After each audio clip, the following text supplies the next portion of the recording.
Black conservatives, Bill Cosby, and the collective African American self-loathing, let's talk about the first chapter of Ta-Nehisi Coates' book, We Were 8 Years in Power.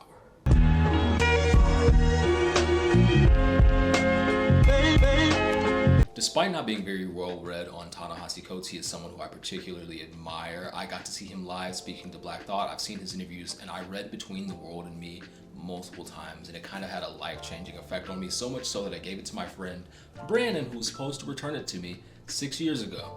Brandon. However, as much as Ta-Nehisi Coates has been sort of lauded as this champion of American nonfiction writing in the past 10 years, he is currently going through a bit of, I don't want to use the word drama, that's very TikTok language, but backlash for his most recent book, The Message. And The Message includes a long portion about his visit to Israel and his interactions with the people of Palestine, in which he considers Israel to be a fully apartheid state. You might have even seen that clip on the morning show where the host referred to his writings as extremist even. The content of that section would not be out of place in the backpack of an extremist.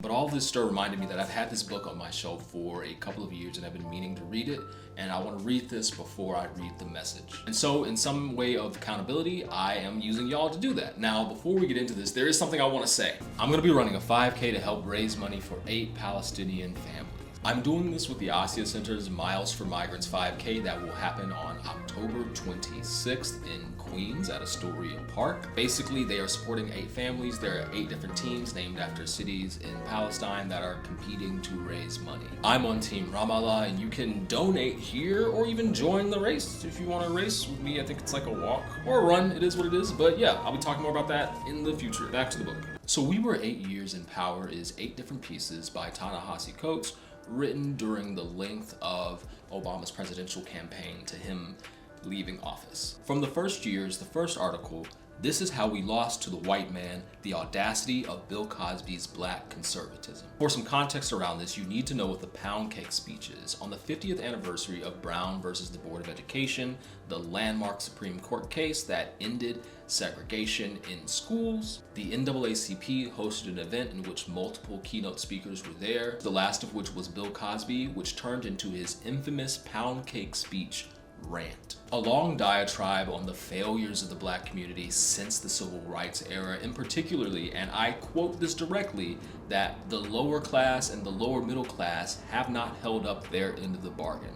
Bill Cosby goes on a long rant talking about how rap music was bad, about how our naming was bad, about how it's Black folks' fault, how we can't blame the criminal justice system, how we need to stop trying to change the laws, how we really just need to look at each other and be fathers and pull ourselves up by our own bootstraps rather than blaming systemic inequality. It was a very controversial speech when it happened. Some people walked out, some people stayed and cheered, and years after that speech, he would go on tours and host what he would call call-outs. And in these call-outs, he would sort of just ramble and rant about how what Black people needed to do was really just pull themselves up by their own bootstraps. And obviously there's a lot of irony in a billionaire telling the poorest of Black people that they are not holding up their end of the deal.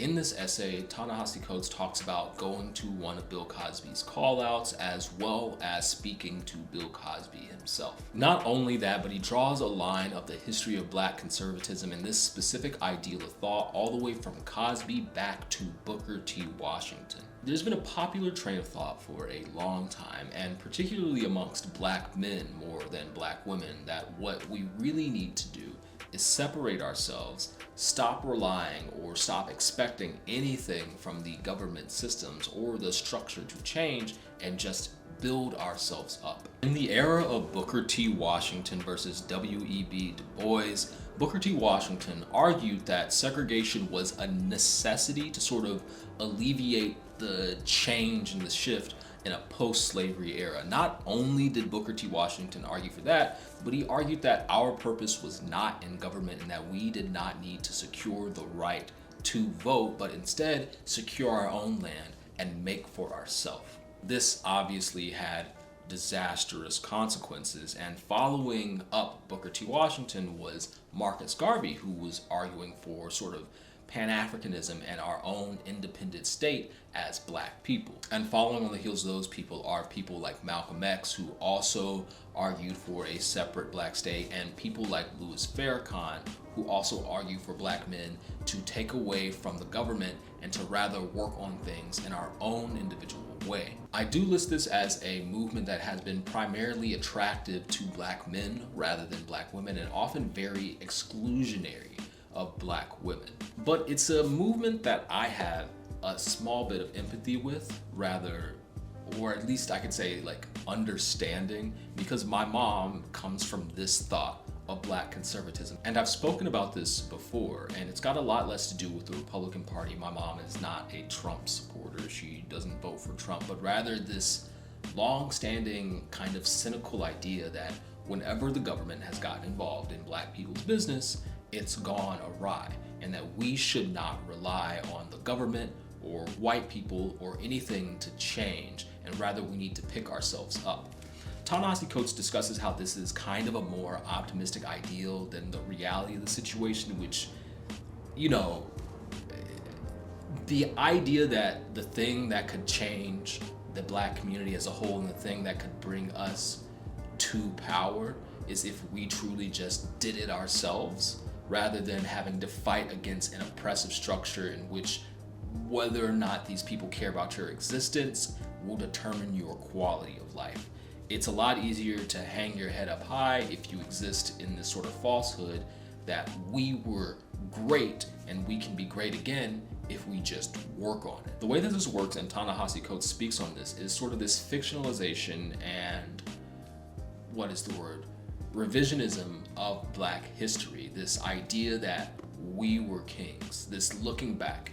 You see it in the pound cake era as speaking on the benefits of segregation, right? Where they'll go and they'll speak on, well, you know, at least during segregation, we had our own, while often ignoring the truly drastic harshness of segregation, the absolute oppression of it. Rather than looking at the reality of the situation and the ups and downs of what has happened, and knowing that this sort of fictionalization of the past does not help us look forward, does not help restructure community, does not help us restructure systems designed to harm us. And it's easy to see how people sort of want to come to this conclusion that actually things might have been better for us in a segregated era when you look at the way in which black people backslid into poverty following the end of the civil rights era, but it is directly related to the policies of the American government. But it's a lot easier to point the finger and to say that this is actually a cultural problem and what needs to change is us. It's also a very welcome message by white conservatives and white people because it's more comfortable, especially like it's hard to explain how different of a place we are now in like a post-2020 world and our perceptions of race versus where we were in the 2000s, where people were really tired of talking about race. And especially as Obama was getting elected, people had felt as if maybe we had moved past the need to talk about race because we had a black president. And not simply a black president, but a black president who was married to a black woman, and they had a picture-perfect family, and they had a dog, right? And they both were educated and intelligent. So if a black man could become president, what need was there to still talk about race? And for white people, conservatives and liberals alike, this message that we don't need drastic systemic change, we don't need a change of the power hierarchies, just that these poor black people need to figure themselves out and stop listening to all that hip hop and stop being loose and just work it out on their own, was one of relative ease to slip into, and it gained Cosby quite a bit of an audience. I mean, but it's Bill Cosby, he already had an audience. It is very interesting to read this essay now in the context of what seems to be a very polarized and a very racialized United States, from an era where people really were trying to push this idea that maybe we had moved past race, maybe that race was something not worth talking about anymore. The chapter ends in his conversation with Bill Cosby, and Cosby rambling to him specifically and being kind of upset that Ta-Nehisi didn't bring his son to meet him as well. And I want to read this quote from the final paragraph of it. Cosby told me, If you looked at me and said, why is he doing this? Why right now? You could probably say, he's having a resurgence of his childhood. What do I need if I am a child today? I need people to guide me. I need the possibility of change. I need people to stop saying I can't pull myself up by my own bootstraps. They say that's a myth, but these other people have their mythical stories. Why can't we have our own? And I think this speaks to sort of this desire for Black conservatives then, or the Black conservatives of today, to sort of live in this fictional world where all it takes is just an individual change of spirit, an individual change of mind, some accepting of responsibility to overdo hundreds of years of oppression. But that was chapter 1 of Ta-Nehisi Coates' book, We Were 8 Years Empowered. I think I'm gonna blast through this book, I'm not gonna lie to you. So if you guys wanna get the book on ebook or something like that and read it along with me, we will be going through chapter by chapter. I'll be posting a video. And you know, it's for y'all, but it's also just to make myself read all my books in my shelf because there's so many that I haven't read. So thanks.